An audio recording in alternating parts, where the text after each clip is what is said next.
Hello and welcome to elementary school. This is lesson 1, the things that they don't teach you in school. And in today's lesson, we're going to look at wealth versus poverty.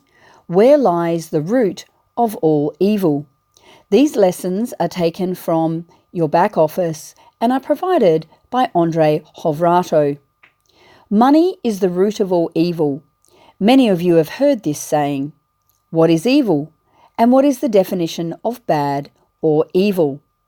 Are money themselves evil, or the lack of money creates evil? I think it is the lack of it, and the shortage of money is causing someone to be jealous of those who have plenty. Let's take a closer look at this and determine what is it that makes people find money to be so bad. Being addicted to money can be one of the leads to the root of evil. By idealizing money's potential, or in other words, obsession with money, can ruin lives. There is a saying that you should memorize. Everything that is done for the best. It is unfortunate, but the fundamentals of wealth are not taught in any university. I know they weren't taught when I went to school. We were meant to be prosperous, and I am convinced that God did not want to see his children poor, sick, and struggling. Everything that has been created was created in abundance. From the very beginning of time right until now, just think about it. All of us are born the same way. We are naked and have nothing. As the time passes, however, those who are born in a poor setting can become wealthy, and those who once were rich could now live in poverty. What can be the reason of such a change? How those who once were on the very peak of their career can become in the pit of their broken dreams? How did those who were so poor once can become millionaires? How can one attract money as if he was a magnet specifically calibrated to attract wealth? These questions you must answer for yourself. Find your own rules too and actions that will lead you to financial growth. I will give you more than a few hints. The first one I think is the most important of them all, your state of mind, the way you think of the world around you and your own unique way of doing things.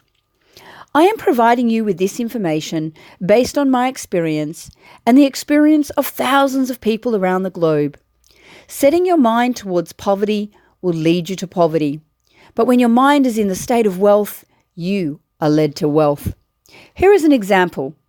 If parents and teachers would have planted the thought, you are an A student, you would become one, right?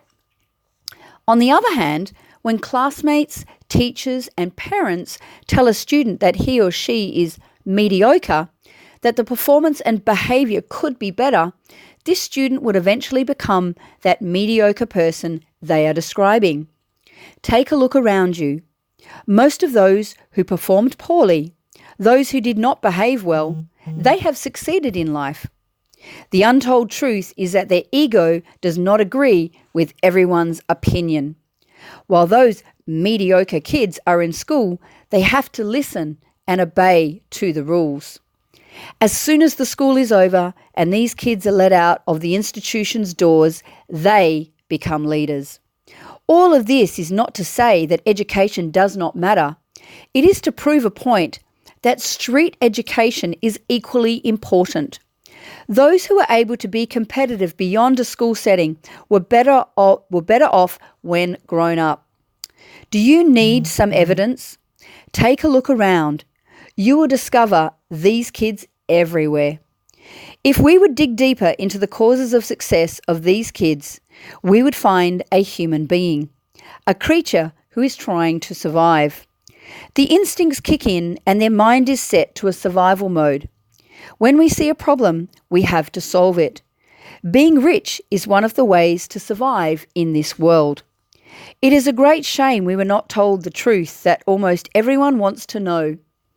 At least 90% of the world's population is worried about wealth and how to get it a part of the pie. The sad truth is that 90% of the population operate only 10% of all the money there is in the world. And on the other hand, there are just 10% of people operating 90% of all the money there are. When school is done and over with, yesterday's kids are entering adulthood. Many then become curious and question the unfairness of wealth distribution. Why would someone have everything handed to him or her on a plate while others struggle for most of their lives? Questioning continues among others, and a new question arises. Why on earth wasn't I born in a rich family? Or out of frustration, statements like, I was born in the wrong country at the wrong time, can be heard. You've got the picture, right? Additionally, there are those who think that they are in this world on a temporary basis. Wealth does not interest them in any way. Well, let us imagine a child of a parent that is not concerned about wealth or money. Imagine the child wants a bicycle, but the parent cannot afford it because of his world vision. He has to say no to his child.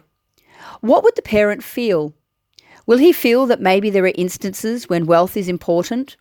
Will he feel that a passion towards money is growing on him? Or will he feel hatred towards wealth and money will strengthen? In either case, I wish such a person will understand there is no way to get around without such a nuisance, money. I wrote these words to clear off misunderstandings you still might have in regards to wealth.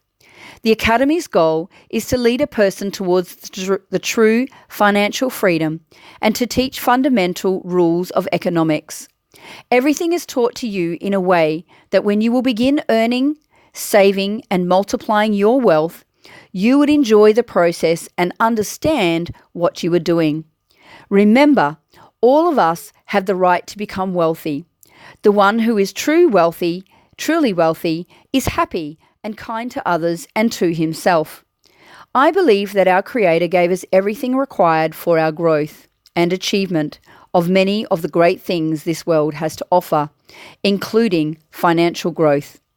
And in the next chapter, we're going to talk to you about a few approaches leading to true wealth. That concludes lesson 1.1.